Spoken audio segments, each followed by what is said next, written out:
Hello. Hi. Hi, everybody. Oi, pessoal. How are you? Como estão? You all getting ready for Christmas? Todos prontos para o Natal? He is too. A Kathy também. I lost my Eu perdi meu privilégio de ajudar. my elf status. Meu status de elf foi removido 2 years ago. 2 anos atrás, quando a Kathy foi fazer compras. Eu sou um péssimo comprador. I just find Eu it- acho e compro.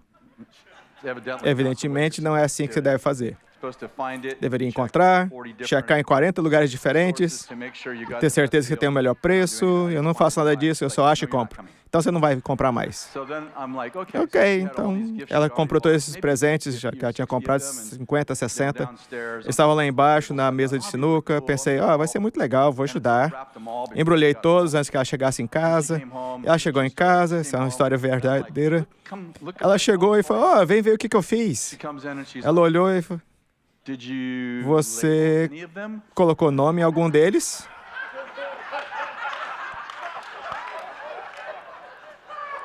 That never occurred to Isso me. nunca passou pela minha cabeça. So I immediately Imediatamente eu perdi meu status de elf I'm not even e agora eu não posso nem descer as escadas quando os presentes estão lá. Well, grab a hand. Pega uma mão, vamos orar. Holy Spirit, Espírito thank you Santo, for obrigado what you're doing pelo que all está over the fazendo em world, todo just mundo, the pelo way jeito que está behaving se movendo so tão kindly. gentilmente. So God- Eu ia dizer tão divino, mas você é Deus. Probably- Provavelmente é bastante óbvio. And Lord, we Senhor, abençoamos esse tempo. Oramos para que abra nossos olhos, help us to ajude-nos a understand entender your seus caminhos. ways. Amen. Amém. I Eu feel sinto like que, the role that I play devido ao in papel our que desempenho em church, nossa in our igreja, em nosso movimento, eu sinto que toda mensagem que eu tenho, algum tipo de coisa profética. Mesmo quando eu não estou tentando, meio que vaza, porque é quem eu sou. Mas isso não é isso. Essa é uma mensagem que é realmente uma palavra profética. Sabe, às vezes eu ensino e tem alguma coisa profética. E não, isso é uma palavra profética que tem um pouco de ensino. Faz sentido? Na verdade, ela vem de vários encontros que eu tive nas últimas 6 semanas. Eu quero lhe contar, cerca de 8 dias atrás, acordei todas as manhãs, acordei 8 dias atrás, e o Senhor me disse, assim que eu acordei, você acredita em providência? Você acredita em providência? E a primeira vez que isso aconteceu, eu fiquei tipo, tudo bem, acho que sim. Então, no dia seguinte, quando acordei, você acredita em providência? No dia seguinte, você acredita em providência? Fica tipo, como você sabe que é o Senhor? Eu não uso a palavra providência. Eu nem conheço pessoas que usam a palavra providência. Eu tive que procurar para descobrir o que a providência significa. O Senhor, por 5 dias seguidos, toda manhã acordo, e assim que eu estou consciente, você acredita em providência? Você acredita em providência? Providência, procurei, significa o cuidado e orientação prévios de Deus sobre as criaturas da terra, ou significa a ação pela qual de Deus, especialmente quando visto como onisciente, como suprema sabedoria, encaminha todas as coisas do mundo. Agora, quando estou falando sobre providência aqui, entendo que inclui tudo isso, li algumas coisas, mas o que eu estou falando sobre providência, não estou só falando do cuidado de Deus, quero dizer, Deus é soberano. Quantos sabem que Deus é soberano? Há um tempo, e é disso que trata a mensagem, Deus ama o livre-arbítrio. Deus tanto ama o livre-arbítrio que pessoas podem ir para o inferno se preferirem. Diz, só vai para o inferno sobre o meu cadáver. E algumas pessoas vão passar por cima dele e vão para lá, porque Deus ama o livre-arbítrio. Deus não gosta de controlar pessoas. Mas a verdade é que, de vez em quando, ao longo da história e nas Escrituras, Deus decide intervir e, com a sua soberania, sobrepor o livre-arbítrio. Me entende? Eu tive uma visão aberta cerca de 10 anos atrás, antes de vir a Bethel, então isso foi coisa de 31 anos atrás, meio que me data, já faz um tempo. Eu sou muito velho. Quando eu digo coisas assim que meus filhos que nem eram nascidos, eles riem. Na visão, eu vi Deus e ele estava obstinadamente caminhando por esse caminho. Obstinadamente. Não como passeio, mas andando obstinadamente por esse caminho. E haviam pessoas que estavam à sua frente, como a linha de defesa em um jogo de futebol, estavam se preparando para resistir ao seu destino. Como um filme de Homem-Aranha, ele os agarrava pelos braços e os jogava. E jogava como se fossem bonecos. Jogava eles. Eu sei que é um pouco do Velho Testamento, mas foi o que eu vi. E quando ele jogou o último cara, eu era o próximo. Eu estava me posicionando para o resistir, e ele olha nos meus olhos, como alguém que chama a sua atenção, ele olha bem nos meus olhos e diz: saia do meu caminho. Saia do meu caminho. E lembro-me da visão, eu tenho certeza que isso aconteceu muito rápido, mas na visão, eu tentava decidir, devo resistir ou devo ouvir? E ele estende a mão e quando ele me toca, eu saio. Eu abruptamente saí. Eu saí e ele passou. E quando ele passou, ele não olhou para trás, ele só disse: agora siga. Agora siga. E foi um tempo muito difícil para nós. É uma das estações em que Deus profetiza isso, mas tudo está indo daquele outro jeito. Mesmo, talvez eu não ouvi Deus, talvez devesse fazer alguma coisa diferente. Era uma dessas estações que pensava: as ideias de Deus não estão funcionando. Não deveria falar dessa forma, claro. As ideias de Deus não estão funcionando, talvez devêssemos tentar outras. É como uma daquelas estações, porque não consegue entender o porquê está dando errado, porque você tem um bom coração, faz tudo o que deveria fazer. Isso não está funcionando. Então, eu tive essa visão. Quantos sabem que quando tem algo assim, isso restringe as suas escolhas? Você fica: ok, não sei onde estamos indo, não sei por que não está funcionando, não consigo entender porque Deus parece não responder as minhas orações, porque minhas profecias não estão se cumprindo, mas só siga. E passamos os próximos 10 anos seguindo, e foi assim que chegamos aqui. Nós só seguimos. Há estações soberanas na vida, nas quais Deus, não sei como dizer, ele simplesmente toma controle. Ele ama o livre-arbítrio, mas há momentos em que Deus... Você fica: Deus, você é por mim ou contra mim? Como Josué em Jericó. Não. Eu vim como capitão. A questão é, se eu sou por você, é você por mim? E há épocas em que Deus diz: eu não sou a seu favor ou contra você. Eu estou indo como capitão. E a pergunta é: você vai me seguir? Eu predeterminei o resultado e não serei impedido.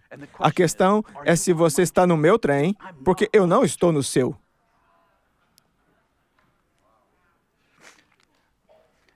Em Gênesis 15, 13, Deus está falando com Abraão. O nome dele ainda é Abrão. Isso é antes o nome dele mudar, cedo na sua vida. Deus diz a Abrão: vou te abençoar e você terá um legado fantástico. Terá um legado que será muito abençoado. Mas haverá 400 anos em que o seu povo estará no cativeiro. Estará em cativeiro no Egito. Vai ter essa coisa incrível, a sua vida vai ser maravilhosa. Mas haverá esses 400 anos em que o seu povo estará em cativeiro. E aqui, como ele termina, na quarta geração, eles voltarão aqui, falando sobre a terra prometida, pois a iniquidade dos amorreus ainda não está completa. Vou juntar para você, porque você não teve a chance de ler comigo. Deus diz: eis o que vai acontecer. Eles ficarão no cativeiro por 400 anos, até que a iniquidade dos amorreus seja completa. Então os libertarei. Está comigo? É como Deus está dizendo: vou permitir que eles tenham o seu livre-arbítrio. Haverá pecado e mais pecado, os pecados continuarão aumentando, como se tivesse assumido o controle. E em seguida, completou: basta, eu vou intervir. Está me entendendo? Essa é a profecia. O cumprimento está em Êxodo capítulo 3. Essa história, não vou ler tudo, mas essa história de Moisés vendo a sarça ardente. Você lembra da história? Moisés passa pelos arbustos em chamas, o arbusto começa a falar com ele, ele começa a falar de volta com o arbusto. Deus diz, eu vi a aflição e a opressão do meu povo, e vou libertar o meu povo.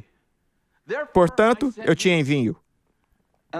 É realmente uma história bem engraçada. Moisés diz primeiro, quem é você? Quem sou eu? E quem eu vou dizer que me enviou? E Deus diz, eu sou. Oh, você tem um sobrenome? E Deus diz, eu sou o que eu sou. Oh, isso esclarece. E eles têm esse diálogo onde Deus diz, eu decidi, decretei que vou libertar meu povo. Ouvi falar da opressão deles no Egito e estou te enviando e você os libertará. Agora, vamos colocar isso junto por um momento. Moisés tentou libertá-los 40 anos antes. O problema é que não eram os 400 anos. A iniquidade dos amorreus não estava completa. Em outras palavras, o cara certo na hora errada. O que acontece? Deus diz a Moisés, mas eu sei que o rei do Egito não deixará você ir, a não ser por força. Mas vou estender minha mão e vou golpear o Egito com milagres. Estarei no meio deles e então vão te deixar ir. Quantos sabem, Deus diz, até o faraó tem livre-arbítrio, até que não tenha mais. E Deus envia Moisés e Arão ao Egito. E eles ficam na frente do faraó e dizem, ei, tivemos uma conversa com Deus, o nome dele é Eu Sou, e ele disse que você deveria seu povo ir. Eu não acho que foi uma sugestão, se eu fosse você, eu os deixaria ir. E faraó diz, como eu sei que você falou com Deus? Arão, mostra aquele truque. Ele joga a vara no chão, você lembra? Torna uma cobra. Os feiticeiros do faraó jogam as suas varas e se tornam 2 cobras. E a cobra de Arão cobre as cobras dos feiticeiros, lembra disso? Só quero fazer um comentário. Talvez, toda vez que vê milagres, parece a nova era. Eu proponho que eles estão nos copiando e não nós os copiando. A propósito, se os feiticeiros copiam, é porque é poderoso. Você conhece a história, o faraó diz, eu não vou deixar eles irem por isso. E eles voltam no dia seguinte transformam o rio Nilo em sangue, e os feiticeiros fazem o mesmo. Alguns dias eles soltam sapos na terra, e os feiticeiros fazem a mesma coisa, o que é meio engraçado, porque você vê Merlin e Harry, os 2 feiticeiros, tipo, chefe, eu também posso fazer isso. Já temos uma praga e os feiticeiros estão atormentando a sua própria terra. É como o Debbie Lloyd, mas achei que era engraçado. Finalmente, conhece a história, eles finalmente deixaram o povo de Deus ir. Então, Faraó mudou de ideia e se afogou no Mar Vermelho. Você entende a história. Mas meu argumento é esse. Deus faz um decreto. Ele diz a Abraão, 400 ou 300 anos antes, isso é que vai acontecer, isso é que vai estar acontecendo. E por 400 anos, as pessoas estão em cativeiro. Você pode imaginar, se você é uma dessas pessoas, você está orando e parece que as suas orações estão batendo num teto de vidro. Será que Deus se importa? Será que Deus sabe o que está acontecendo? Por que Deus não mata esse faraó? Porque Deus sabe que nós estamos aqui. E nos 400 anos de Deus disse, eu sei que você está aqui. E Deus começa soberanamente, me segue, se move contra o livre-arbítrio. Está comigo? Deus começa a agir soberanamente contra o livre-arbítrio. E Deus diz, saia do meu caminho e siga. Existem 2 pontos nessa mensagem. O primeiro é esse. Precisamos aprender a navegar nos momentos soberanos do Kairos. E como diferenciar entre o tempo de graça em que normalmente vivemos e como nos ajustar quando Deus diz, eu sou o capitão. Não estou perguntando o que você pensa. Sim, somos amigos, e amigos influenciam amigos, mas agora venho como capitão, e o seu trabalho é seguir. A segunda coisa que eu quero dizer, me dê um minuto, é que estamos em um deles. Esse é o ponto dessa manhã. Entramos nesse momento soberano do Kairos e temos que navegar por ele. A pergunta é, nas Escrituras, Deus intervém divinamente, como fez nos dias de Moisés, e cria tempos soberanos como esses. É uma coisa do Velho Testamento, antes da cruz, Jesus morreu na cruz e consertou tudo, e Deus não age assim mais. Eu gostaria de sugerir que ele age. Vá para Atos capítulo 4. Versículo 32. Isso ocorreu cerca de 4 anos após a ressurreição, obviamente, igreja primitiva.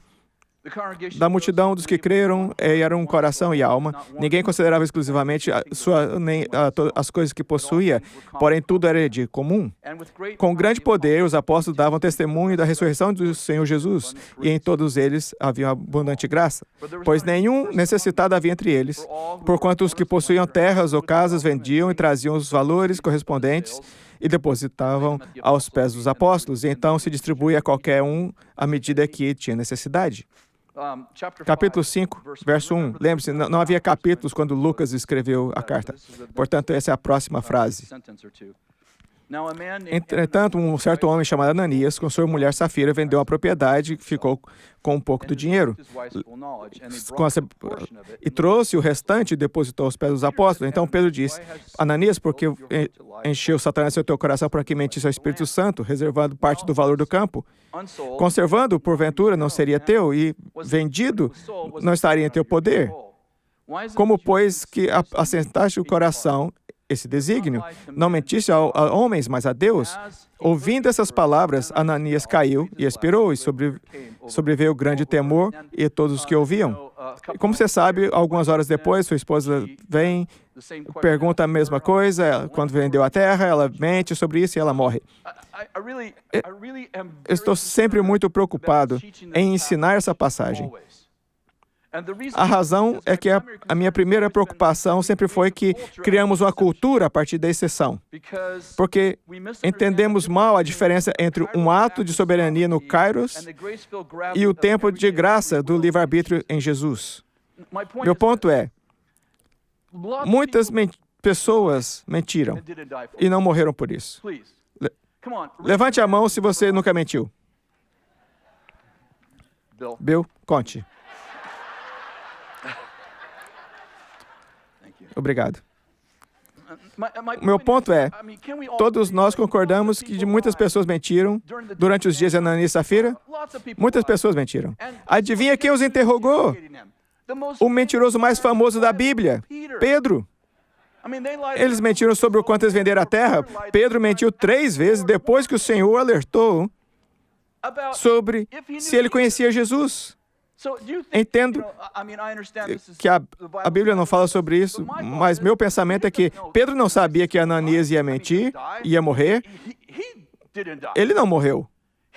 Ele está fazendo o que todo líder deve fazer, está confrontando uma mentira na sua congregação.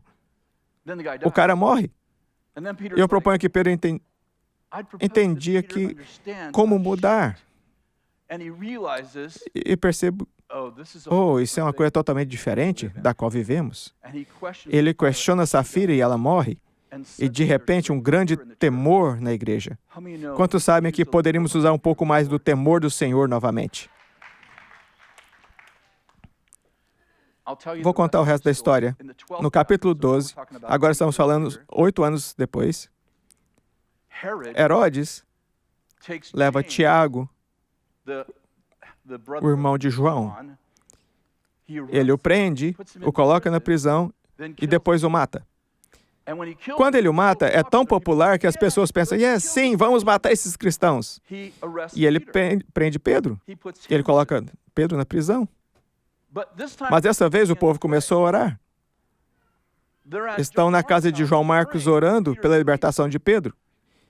E um anjo do Senhor entra, abre todas as portas, sobrenaturalmente toca Pedro, e suas algemas caem, sobrenaturalmente caem, e ele sai da prisão, os portões se abrem automaticamente.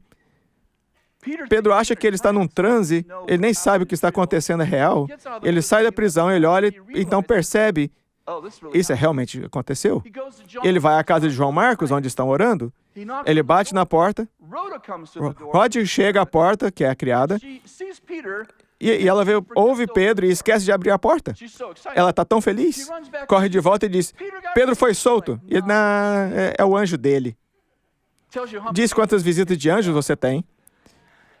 Se você está orando o dia todo para que o cara seja libertado, o cara é liberto, e assim você tem mais fé que o anjo bateu na porta do que Pedro. Alguns dias depois, Herodes, o rei Herodes, que a propósito, seu avô é Herodes o Grande. Herodes o Grande é o Herodes que matou todos os primogênitos tentando matar Jesus. Este é Herodes Agripa, ele é o neto de Herodes o Grande. Em outras palavras, o legado de seu avô é de matar cristãos. Ouviu? Herodes Agripa tem matado cristãos há anos. Foi assim que Saul, que se tornou Paulo, foi autorizado a matar cristãos, porque Herodes estava matando cristãos. Matou Tiago, ele prendeu Pedro. Quando Pedro foi liberto, porque não conseguiram encontrá-lo, Herodes entrou e matou todos os funcionários da prisão. Matou todos os guardas na prisão. No dia seguinte, ele está de pé e está fazendo um discurso. As pessoas começam a gritar, um Deus e não um homem. As palavras de um Deus e não um homem. E porque Herodes se recusou a dar glória a Deus, os vermes o comeram e ele morreu. Instantaneamente. Vermes rápidos.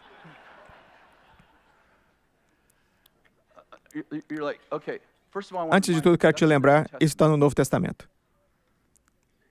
Estou apontando que algo estava acontecendo no livro de Atos. A igreja de Deus estava sendo perseguida por ano após anos. Deus aparentemente não faz nada. Herodes, o Grande, aparentemente morreu de causas naturais. A Bíblia nunca diz que Deus o matou, mas que ele morreu de alguma coisa. Ele estava matando todos os primogênitos, tentando chegar ao Cristo, mas ele finalmente morre. E ele tem um filho e depois um neto. Todo o seu legado de matar cristãos. Deus aparentemente não faz nada, me entende? Não sei, mas a Bíblia não diz. Deus faz alguma coisa. Deus parece não intervir no livre-arbítrio do homem. E um dia Deus diz, basta. Deus não o mata por prender Tiago ou matar Tiago, ou prender Pedro e tentar matar Pedro. Mas quando o cara não dá glória a Deus, diz, chega, acabou. O que eu quero dizer é que há momentos na história em que passamos dos dias cheios de graça e livre-arbítrio e passamos a um tempo soberano quando Deus diz, vou lidar com isso. E temos que nos ajustar. Esse é um mau exemplo. Você pode escapar mentindo nos dias de graça, mas é melhor não mentir nos tempos soberanos em que Deus diz, eu tomei o controle, sai do meu caminho. Me entende?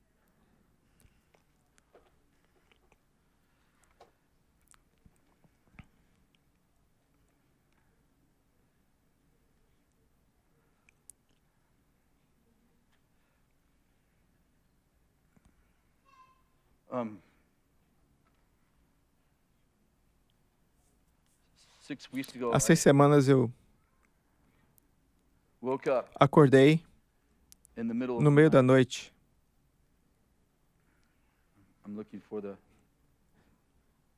e vi uma mutilação de crianças sendo transgêneras. E o Senhor me disse, a iniquidade dos amorreus é cumprida. E passei a noite chorando, porque eu sabia o que isso significava. Porque eu estava nessa jornada por 2 meses do Senhor me falando sobre uma mudança na maneira como Ele está lidando com a terra. Eu não entendi direito o que era até outro dia, quando Ele continuou dizendo: você acredita em providência, você acredita em providência, você acredita em providência, você acredita em providência. E eu digo: comecei a juntar tudo. Eu não sei como o Senhor fala com você. Eu recebo pequenos pedaços que meio tenho que me montar. E às vezes os primeiros pedaços não têm uma ideia do que pode ser. Parece que pode ser uma árvore. Mas não tem a outra peça, e a outra peça, e a outra peça. Então, isso não é uma árvore, é um arbusto. Está comigo? Assim, estive nessa jornada profética de 2 meses, onde continuo recebendo essas peças e anotando o que significa, e não parece tanto o que significa, mas o que eu devo fazer, eu deveria dizer alguma coisa. Sabe, quando tem essa nossa responsabilidade, com frequência eu fico tipo: isso é para mim, isso é para eles, é para nós, devo dizer isso do púlpito, a resposta disso não vai ser boa. Eu tenho compartilhado isso nos bastidores, porque eu entendo como isso pode ser tomado. Entendo também que, quando começa a falar sobre julgamentos e soberania e pessoas morrendo, Deus dizendo: sai do meu caminho, isso inspira toda uma parte disfuncional na igreja, com pessoas que gostam de profetizar contra pessoas com as quais estão com raiva e têm uma motivação completamente diferente da minha. Eu sempre estou ciente de que o que você está tentando inspirar e o que você está tentando equipar também equipa um monte de pessoas esquisitas, estranhas e com motivação errada. Mas, sob o risco disso, eu sou comissionado por Deus para fazer isso.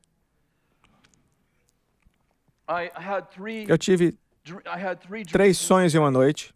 Eu não vou lê-los, eu fiz isso antes, demorou demais. Mas sonhei com Jeremias. Acordei com Jeremias 23. Não sei se você já leu Jeremias, mas não tem muita coisa legal lá. Você diz: Jeremias 29:11. Você já leu os versículos antes e depois? Se olhar uma profecia em Jeremias, deve começar a se arrepender antes mesmo de abrir para ler. E a profecia onde Deus diz ao sacerdote e aos profetas: estou cansado do que está acontecendo aqui, porque você está poluindo a minha casa. E ele repreende o sacerdote e os profetas. Entenda isso, vou te ler. Eles cometem adultério e vivem em mentira, encorajam os que praticam o mal. E ele disse a eles: cansei de encorajar os que praticam o mal, para que nenhum deles se converta de sua impiedade. Jeremias 23, leia você mesmo. Eu acordei e sabia que não ia ser bom. Ok, Deus, eu estou indo bem. Estou? Talvez não. Eu voltei a dormir e acordei com Isaías 19. Isaías 19? Isaías é meio bom e ruim, certo? Ele é meio amigável e não tão amigável. Capítulo ruim. Eu não sabia o que Isaías 19 era. Eu acordei e Deus disse: Isaías 19? Coisa de 5 horas depois. Isaías 19 está falando sobre o Egito. Isso vai fazer sentido no momento. Talvez você não está entendendo onde que eu estou indo. Vou te falar onde que eu estou indo. Isaías 19, eu li. O Egito é arrogante, orgulhoso, e vou dar um tapa neles, e vou derrubá-los, e vou pisar neles e pisotear. Estou colocando em minhas palavras. Você sabe, ele vai humilhá-los. E Deus diz: depois disso, eles vão se voltar. Os egípcios vão chamar por mim, e lhes enviarei um campeão e um salvador, e os libertarei. Não só vou libertá-los, mas vou trazer os egípcios para o meio da minha corte. Eles vão fazer amizade com os assírios que estão me seguindo. Eles vão fazer amizade com os israelenses que estão me seguindo. E eles estarão no meio de tudo que eu fizer, e eu moverei soberanamente, e eles me servirão. E eles serão os meus servos e meu amigo, e eu vou amá-los. E eu digo: ok. Isso é melhor que Jeremias. Então, eu vou dormir e acordar mais uma vez, e é Isaías 59. Isaías 59 é a história. Sabe, Isaías 60, levante e brilhe, porque a tua luz chegou. É predicado por Isaías 59. E Isaías 59 diz: Deus olhou em volta e não havia justiça. Aqui está um dos principais problemas. As pessoas estavam processando as outras de maneira injusta. Eles estavam processando sem justa causa, estavam julgando com pessoas sem razão. Deus disse, enviei pessoas, mas eles não fizeram nada. De fato, eles olhou em volta para ver quem eu posso enviar e não achei ninguém. E Deus diz, e todo mundo que se afasta disso, se afasta do mal, eles se tornam presas, eles se tornam vítimas de todas essas pessoas más. E Deus olha em Isaías 59 e diz, eu olhei e em volta e fiquei consternado porque ninguém impediu a injustiça. E diz, eu mesmo vou. E começa a falar sobre, eu me vesti de justiça. Você sabe essa linguagem que Isaías costuma usar? Eu me vesti de justiça. Deus diz, coloquei uma armadura, coloquei um capacete de justiça e saí e trouxe justiça para as ruas. O próximo verso, levante e brilhe porque a sua luz chegou, a glória do Senhor raia sobre ti, a escuridão sobre a terra, mas o Senhor raia sobre ti e a tua glória se vê sobre ti. E então, diz, a igreja não pode mais abraçar a maldade. Quantos sabem que quando os pecadores venham à igreja, haverá pessoas imorais na igreja? É uma boa coisa. Queremos que os pecadores venham à igreja, queremos que eles se sintam bem-vindos. Quantos sabem que é uma grande diferença entre abraçar os pecadores e normalizar o pecado?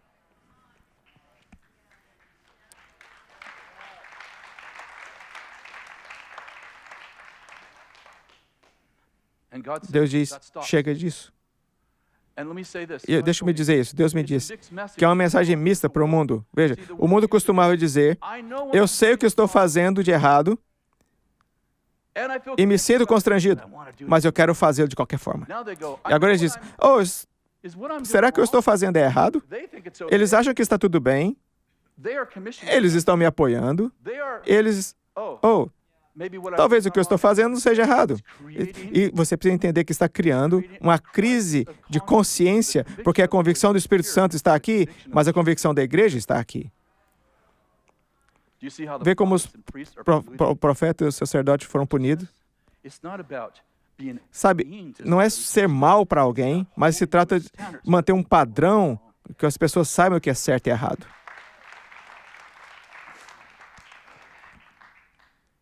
Deus está se movendo em uma velocidade que cria condições kairos. Você ouviu? Existe uma urgência em sair da frente do que Deus está fazendo. Ele tirou a história das mãos dos homens e está moldando como um oleiro molda o barro. Eu quero ler mais uma vez, não porque é profundo, mas porque é importante. Deus está se movendo em uma velocidade que cria condições kairos. Existe uma urgência em sair da frente do que Deus está fazendo. Ele tirou a história das mãos dos homens e está moldando como o oleiro molda o barro. Eu quero falar como Deus usa líderes, como Deus escolhe líderes nesse momento. Que coisas que Deus usa para escolher um líder. Eu estava lendo Jeremias 27, escute isso. Sabe quem é Nabucodonosor? Estão bem? A Beta TV já desligou. Virou o canal. Virou o canal, eu quis dizer. Eu sinceramente quis dizer mudar o canal.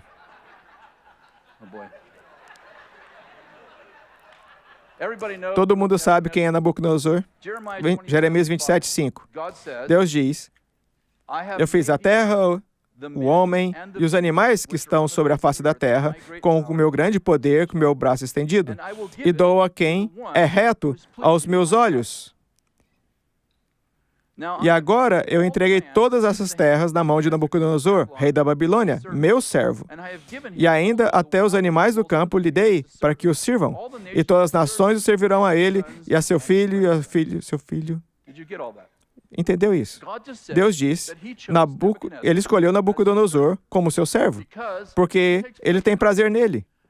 Eu não sei se você sabe muito sobre esse cara. Esse é o líder da Babilônia, que mesmo no livro de Apocalipse, Babilônia é o ícone do mal.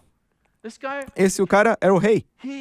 Ele foi para Israel, destruiu Jerusalém e Judá, destruiu o templo de Salomão e levou 10.000 cativos e os trouxe para a Babilônia. Lembra disso?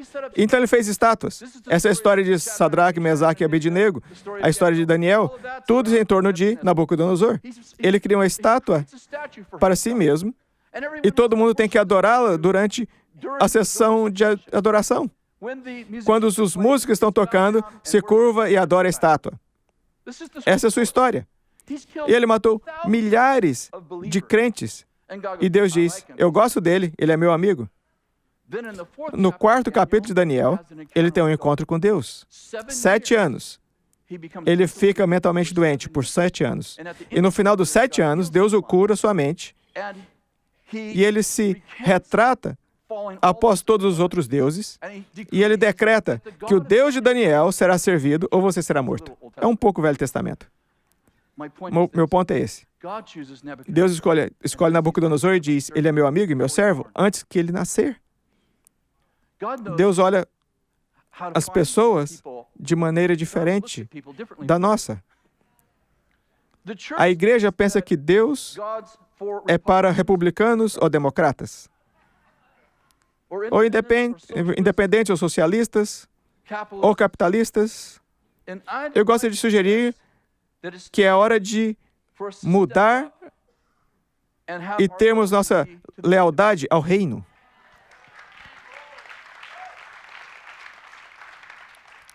Eu gostaria de sugerir que você, se tem um político espírito, você vai perder esse momento kairos, porque não será definido pelo partido. Aqui vamos nós. No ano anterior, o presidente Obama se torna presidente, o senhor me disse, o senhor Obama será o presidente dos Estados Unidos. Eu digo, ok. Essa não era a minha ideia. E eu, desse púlpito, disse, amo o presidente Obama. Ele não é o presidente, ele é o meu presidente. Muitas pessoas não gostaram disso, mas disse, eu não estou falando sobre gostar das suas políticas, eu estou falando sobre fazer o que o Senhor nos diz para fazer, e Ele disse que deveríamos amar os líderes e que devemos orar por eles. E eu pretendo fazer isso. E quando o presidente Obama estava correndo para o segundo mandato, eu tive um encontro com o Senhor, e ele me disse, estou dando o presidente Obama mais 4 anos. Eu digo, ok. Até agora eu já entendi, só siga. Só siga. Não precisa explicar para os seus amigos. Aqui estão 14 razões pelas quais é uma má ideia. Eu não sei. Eu desisti disso. Tenho 14 anos trabalhando em DC, ambos partidos, conheci algumas pessoas que são más. Eu digo, eu meio que gosto deles. Eu meio que gosto dessas pessoas. E começo a ver como as pessoas, através de uma lente diferente, quando chega a ser um político espírito e só as ama. E você precisa descobrir como navegar no fato de que eles não têm seus valores, às vezes, em áreas importantes. Eu tenho que me lembrar, isso é algo que eu faço com frequência, digo, tudo bem, Daniel pode servir Nabucodonosor, eu posso servi-los. Se José pode servir ao faraó do Egito, provavelmente eu posso servir esses caras. Eu provavelmente posso amar esses caras, ajudar esses caras. Eu vou fazer o meu melhor, abaixar minha cabeça, e às vezes a minha mente pensa, o que está fazendo, o que seus amigos pensam, e eu digo, eu sei o que eu devo fazer, só preciso fazer.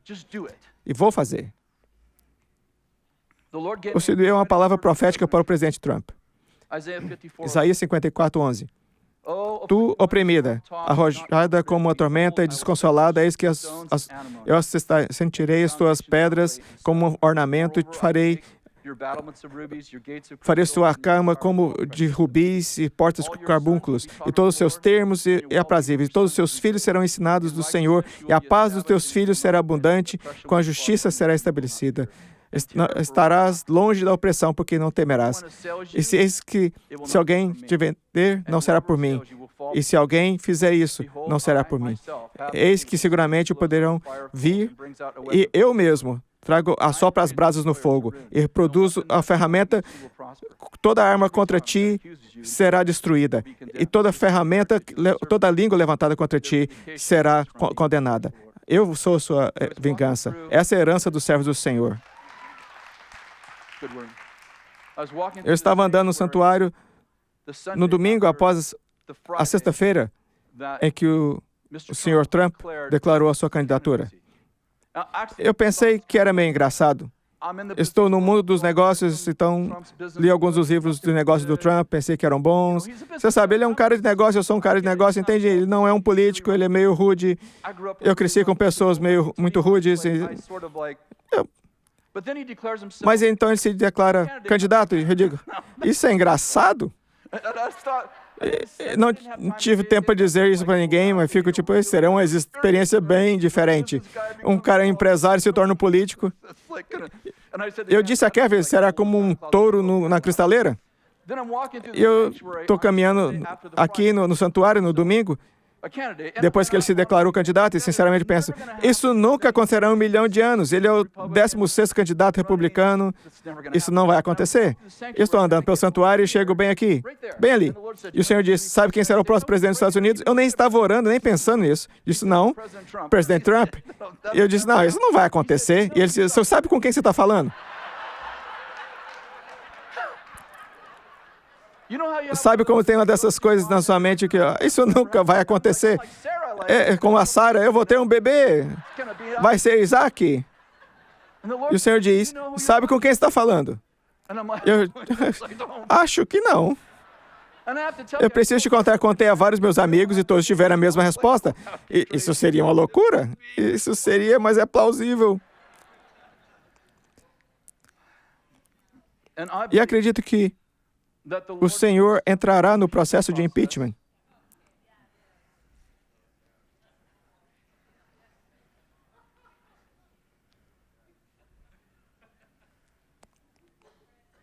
Eu sei que vai acontecer. Não vai ser bonito, mas vai acabar. O Senhor está fazendo um decreto. Isso não é sobre política. Sinto muito se parece assim. Eu sei como pode. Todo mundo na primeira fila me conhece. Não é sobre política. Se o Senhor me desse uma palavra sobre o presidente Obama, eu ficaria aqui e daria. Eu já fiz isso. Esse é um decreto em que o Senhor entrará soberanamente. Ele vai acabar com isso. Será feio. Mas será o Senhor. Eu acredito que o Senhor lhe dará outro mandato. Você tem que entender. Não. Tem que entender. Porque o Senhor quer. Porque o Senhor quer isso. Você fica, eu não sei porquê. Ouça. É o que eu aprendi 14 anos em DC. Abaixa a cabeça, ouça, continua. Abaixa a cabeça, ouça, continue.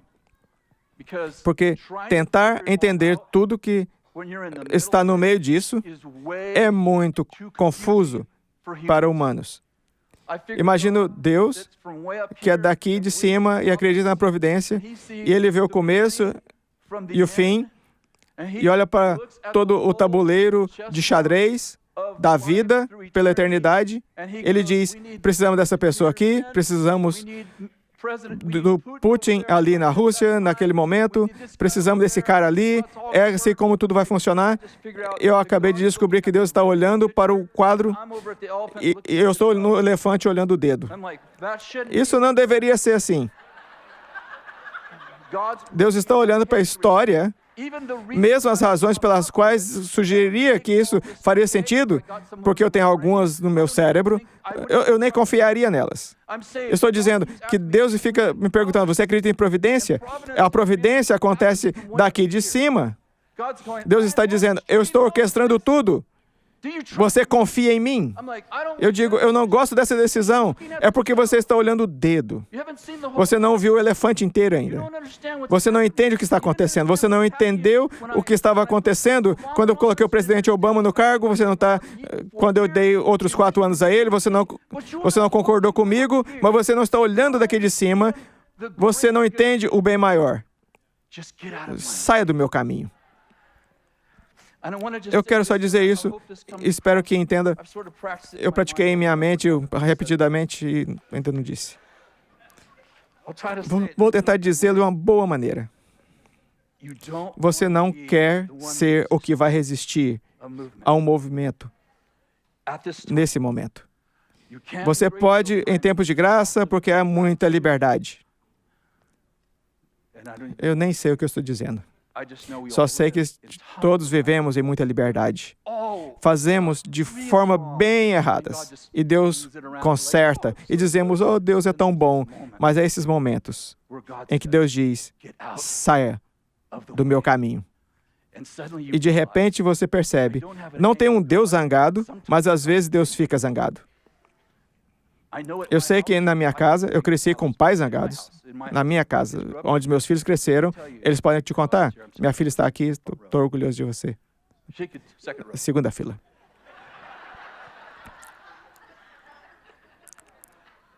Eles podem dizer que não ficava com raiva com frequência, mas quando eu ficava, exigia uma atitude diferente na casa. Há algo sobre, eu não gosto dessa palavra, o humor de Deus. Encontrando-o, ajustando a Ele. Amém? Pode se levantar.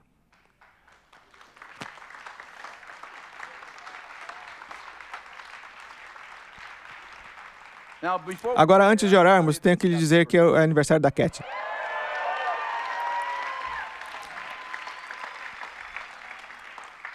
O amor da minha vida, minha melhor amiga, estou tão feliz que ela está comigo. Estou muito orgulho de Jane e Brian, que oraram com o presidente Trump nessa semana.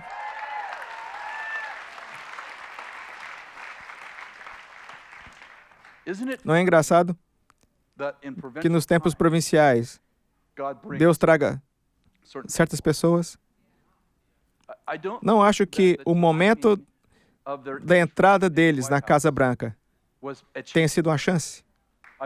Acho que foi tudo orquestrado. A palavra profética que eles trouxeram não foram só eles levaram outras pessoas para ministrar a ele. E sei que isso acontece o tempo todo, mas quero dizer, mas tivemos um pedacinho dos nossos espiões entrando lá e ministrando ao nosso presidente, amando, dando-lhe palavras. Tudo faz parte dessa providência. Então, coloque a mão no seu coração, por favor. Só diga, Jesus, ajude-me a entender o que você está fazendo e ajustar o meu comportamento, minhas atitudes e minhas ações adequadamente. Senhor, eu oro pelo coração dos filhos de Issacar, que entenderam os tempos e sabiam o que Israel deveria fazer nos tempos. Amém. Jay, por favor, faça um apelo. Deus te abençoe, muito obrigado.